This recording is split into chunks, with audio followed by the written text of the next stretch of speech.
Galera, vamos retomar os nossos estudos, ainda focando no tópico passado, direito à família. Lembrem-se que nós estamos falando direito à família e não direito de família, que são coisas distintas, que este artigo muda todo o contexto, não é? Porque quando eu falo direito à família, ele faz um link exatamente lá no interesse superior que nós estudamos aqui com bastante foco, que é um dos princípios fundamentais que sustentam os direitos afetos a vocês adolescentes, a vocês crianças. Lembrem-se, cuidado, não vamos tratar a figura de vocês como sendo menores. Isso é uma forma pejorativa, discriminatória de tratá-los. Não é esse o contexto que devemos dar. Voltamos então ao nosso tópico passado, falando em direito à família. Nós falamos o conceito que é família, não é? Nós falamos também sobre convivência familiar, o porquê, qual é a essência que nós temos nessa situação e aonde que tem este fundamento legal, não é?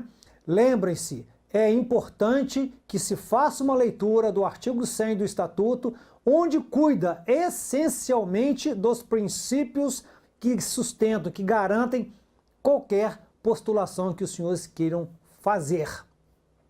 Também falamos na paternidade e na maternidade. Apenas dando um pequeno destaque para vocês de uma novidade que está em tramitação no Senado Federal, de que hoje toda criança que nasce no hospital, ela já sai dali no registro de nascimento, no seu local de nascimento, aonde que é aquele hospital. Mas muitas cidades do interior do Brasil, né, não existem sequer cartórios. E no domicílio da mãe também não existe cartório. Então vai se abrir uma faculdade a que esta mãe, a que este pai faça o registro da criança no seu domicílio. Isso é muito importante, não é? Para fazer o link da criança já com o domicílio dos próprios pais, para que não haja discrepância. Os pais moram, por exemplo, na minha cidade, Barbacena, e o registro é feito em outra cidade, por exemplo, Juiz de Fora. Para evitar essa situação, para evitar essa desvinculação já desde o berço, vai se permitir que os pais façam o registro no seu domicílio, independentemente de onde está nascendo a criança. Ok? Também falamos na multiparentalidade, a probabilidade e a possibilidade de nós termos vários pais e várias mães na certidão de nascimento, e falamos qual é a grande pegada, qual é a grande essência que se criou, que se trabalhou para que isso pudesse acontecer, né? Que aumenta sobremaneira a proteção à criança e ao adolescente, na medida em que ele tem mais pessoas para lhe garantir, seja na assistência afetiva e seja também na assistência material. E começamos a fazer a introdução sobre reconhecimento de paternidade. Venham comigo. No reconhecimento da paternidade, veja que há um confronto com investigação de paternidade. Começamos a dar a abordagem, começamos a focar, começamos a discutir o que é e como isso pode acontecer. Quando nós vamos observar a figura do reconhecimento. Falamos para vocês que reconhecimento não se discute qualquer vinculação biológica, ou seja, quando se vai reconhecer uma criança, quando se vai reconhecer um adolescente, a primeira pergunta que se faz é se aquela pessoa voluntariamente está fazendo aquele ato cartorário. Este ato, para quem está reconhecendo, ou seja, para quem está assumindo, seja a paternidade ou seja a maternidade, este ato é irrevogável e irretratável. Portanto, está consolidado para todo sempre. Aquela pessoa que fez o ato não pode mais se furtar a assumir a responsabilidade em relação ao filho. Vamos apenas contar um casinho para vocês. Não é incomum, às vezes a pessoa começa a conviver com uma outra, um rapaz começa a conviver com uma moça, e essa moça tem um filho. Filho este que não tem no seu assento de nascimento, ou seja, na sua certidão, o nome do pai. Ou, quando ele a conhece, ela está gestante e o pai está desaparecido ou não se quer buscar este pai. Tão logo se nasça ou já no curso após o nascimento, este novo companheiro dessa mãezinha resolve reconhecer essa criança como sendo seu filho. Isso é muito comum, gente. O que está acontecendo neste momento? Está havendo por parte deste pai a demonstração de relação de afeto em relação a essa criança, a este adolescente. Bom, então ele vai ao cartório e faz a escritura, faz o reconhecimento desta paternidade. Ponto.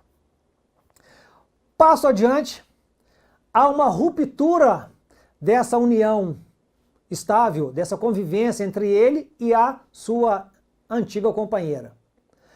O primeiro passo que esse cidadão quer fazer é se desvincular da responsabilidade daquela criança que ele assumiu.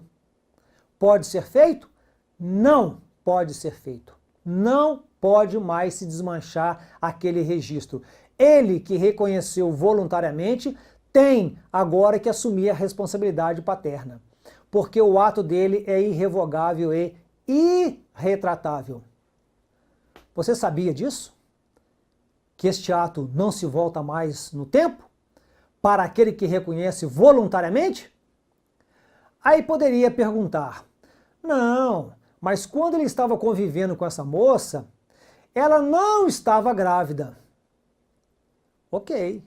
Mas no curso do relacionamento, ela ficou gestante, ficou grávida.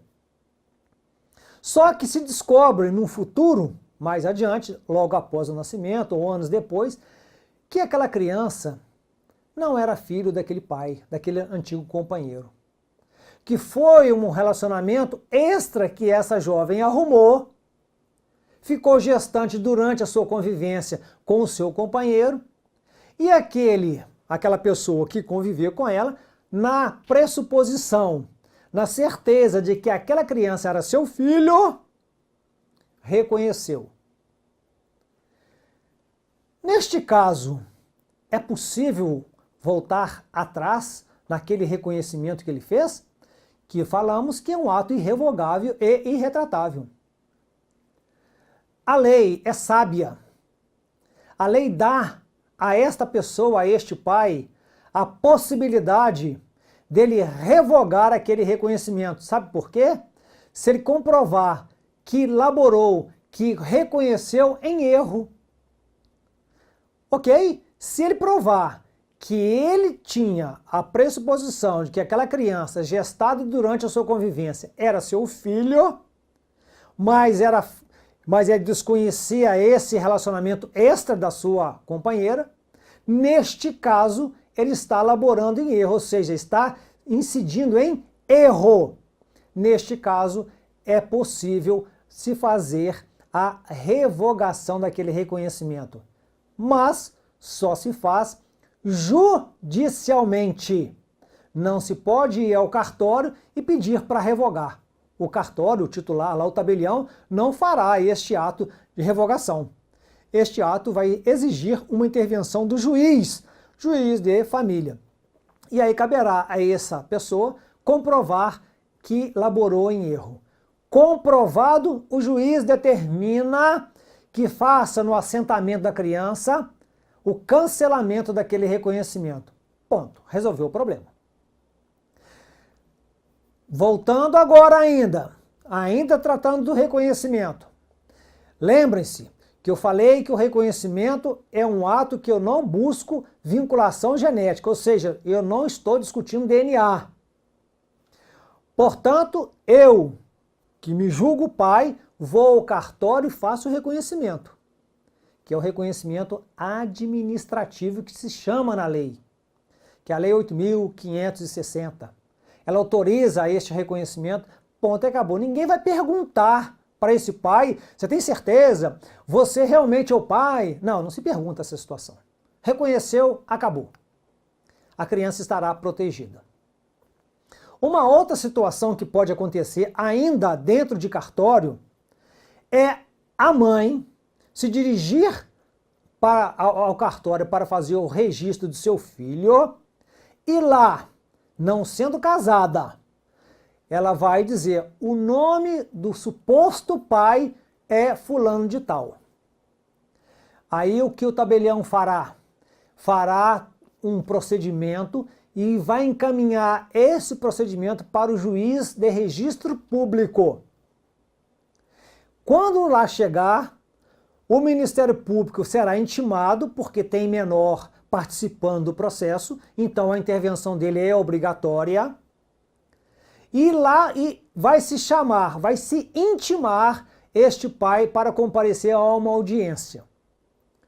Se este pai reconhecer voluntariamente, termina-se por ali o processo e se manda fazer o registro da criança e fazendo agora figurar o nome do pai. Mas e se esse pai disser, não sou eu o pai? E agora? O que fazer? O que se discutir agora? Como é que se vai resolver o problema? Que o foco é a criança recém-nascida. Ou o adolescente. Como é que vai se resolver o problema? Neste caso, este suposto pai será citado para se defender daquela alegação de paternidade. Aí, neste caso, não falo mais em reconhecimento. E aí eu vou ter que focar exatamente em outro ponto, que chamamos a investigação de paternidade. Investigar. Aí vai ser o DNA. Mas venha comigo ainda. O repúdio ao reconhecimento da paternidade, tá certo? Pode ser feito pelo pai que reconheceu. Eu reconheço e agora quero afastar da paternidade. Pode acontecer? Não. E por quê? Porque o ato é irrevogável e irretratável. Mas aí vocês poderiam perguntar, mas aquela pessoa que colocou o nome lá na minha certidão, eu não tenho menor trato com ele, não sei quem é, não conheço, não sei se realmente é meu pai. Eu quero saber quem é meu pai. Eu quero discutir quem é meu pai. Eu quero saber efetivamente quem é o meu pai. Não importa aquela pessoa que colocou o nome aqui na minha certidão. Não sei nem quem é essa pessoa, não convivo com ele, não sei quem é. Reconheceu. O adolescente pode repudiar o reconhecimento? É possível desfazer aquele reconhecimento, mas agora o reconhecido, ou seja, a criança ou adolescente, é possível? Nós vamos discutir isso no nosso próximo encontro.